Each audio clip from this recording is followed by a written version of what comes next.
बिस्मिल्लाहिर्रहमानिर्रहीम।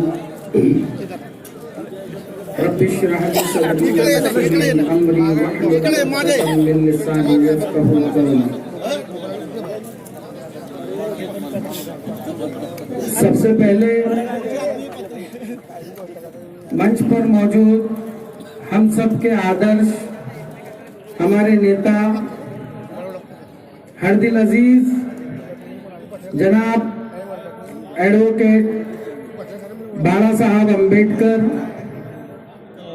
उनके साथ मंच पर मौजूद भांडे साहब, वसतकर साहब, राजेश झालटे साहब और हमारे रावर लोकसभा मतदार संघ के उम्मीदवार नितिन भाऊ प्रल्हाद कांडलकर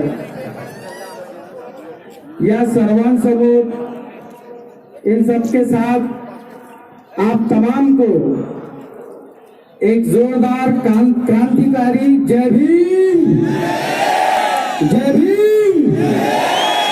ये जय भीम और जय भीम का मिलन है मेरे दोस्तों, इतना ठंडा मजा नहीं आएगा।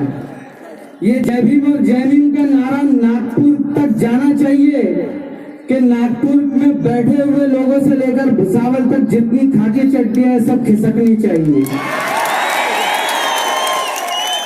तो एक बार फिर से जय भीम, जय भीम, नारा तकबीर। लगना चाहिए कि हम सब एक है, कि किसी शायर ने कहा है कि एक हो जाए तो बन सकते हो खुर्शीद व मुबीन, एक हो जाओ तो बन सकते हो खुर्शीद व मुबीन, वरना बिखरे हुए तारों से भला क्या बात बने।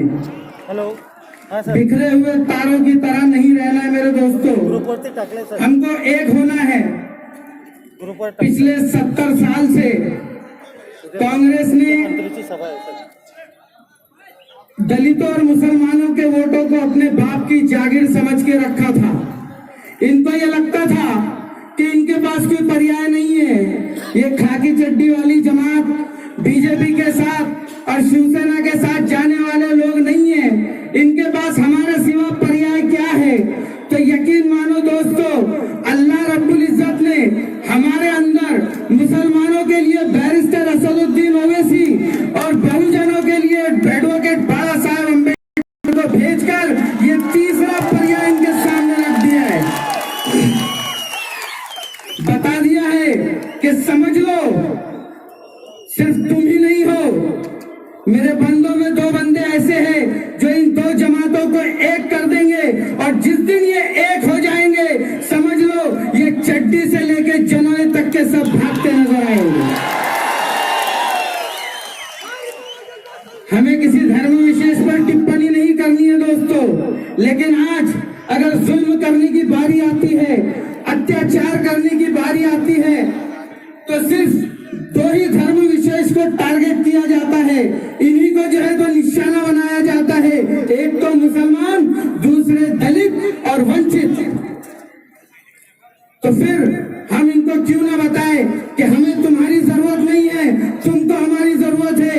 आज आप उठाकर देखो, ये लोग सब समीकरण बना रहे हैं, हमारे समाज के इतने वोट, इनके समाज के इतने वोट, और यकीन मानो इनके कैलकुलेशन में हम सबसे पहले रहते कि दलित के इतने मिल जाएंगे, मुसलमानों के इतने मिलेंगे, वंचितों के इतने मिलेंगे, धनगरों के इतने मिलेंगे, तड़वी समाज के इतने मिलेंगे और हमारी सीट निकल जाएंगी। अब हमको बताना है कि हम इतने इतने इतने वोट तुम्हारी झोली में नहीं डालेंगे, बल्कि अब हमारी अपनी झोली लेकर बाला साहब अम्बेडकर हमारे बीच में मौजूद है। अब हमारा वोट अगर किसको जाएगा तो बाला साहब को जाएगा। आज ये बोलते हैं सबका साथ सबका विकास। मित्रों, ये बोलते हैं कि सबका साथ सबका विकास। हम धर्म की राजनीति नहीं करते, लेकिन आतंकवादियों को भोपाल से टिकट जरूर देते हैं। आतंकवादियों को संसद में पहुंचाया जा रहा है। यकीन मानो दोस्तों, ये तुम्हारी और हमारी कमजोरी थी, ये तुम्हारी और हमारी नाअहली थी कि हमने अपने नेताओं को नहीं समझा था, हमने अपनी ताकत को नहीं समझा था, और हमने अपने वोट इन बुज़दिलों को देकर एक गुजरात के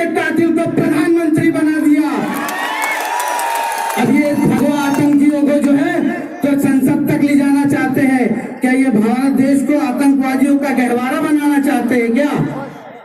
हम ऐसा नहीं होने देंगे।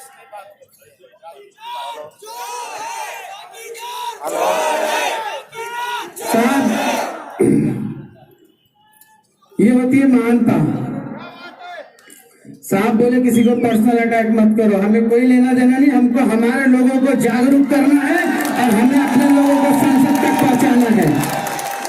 दोस्तों समझ लो कि ये श्रद्धा स्थान है हमारे नेताओं का, कि ये दुश्मनों को भी बड़े प्यार से देखते हैं, ये दुश्मनों को भी फूल पेश करते हैं, ये पत्थर मारने की इजाजत नहीं देते। तो दोस्तों मैं यही कहना चाहूंगा कि एक बार फिर से एक हो जाओ। अल्लामा इकबाल का ये शेर जरूर कहना चाहूंगा कि मुत्तहिद हो तो बदल डालो जमाने का निजाम, मुत्तहिद हो तो बदल डालो जमाने का निजाम, मुंतशिर हो तो मरो शोर मचाते क्यों हो। अब एक होने की जरूरत है और यही वो मौका है दोस्तों, समझ लो अभी नहीं तो कभी नहीं। ये मौका है कि हमारे नेताओं ने हमारे बीच में आज 48 सीट खड़ा करे हैं, ये बताने के लिए कि हमारी भी ताकत है, हम भी जिंदा कौमें हैं, हम भी इस देश का एक हिस्सा है, ये बताने के लिए, ना के सत्ता में आने के लिए, ना के कुर्सियां छीनने के लिए, ना के राज तिलक करने के लिए, सिर्फ ये बताने के लिए कि देख लो भारत के रहने वालों, हम भी भारत का एक अटूट हिस्सा है, हम भी इसी देश का एक हिस्सा है, हम भी इसी देश के रहने वाले हैं और हमारी अपनी भी एक पहचान है, हमारी अपनी भी एक ताकत है। तो एक आखिरी अपील के साथ कि हम आने वाली 23 अप्रैल को अपने घरों से समंदर के सैलाब की तरह निकलेंगे और नितिन भाऊ कानेलकर को कब्बशी के निशान पर मतदान करके इनको भरघोस मतों से जो है तो जीत दिलाएंगे। करेंगे इंशाअल्लाह, करेंगे इंशाअल्लाह, करेंगे। एक बार जय भीम, जय भीम, नारे तकबीर।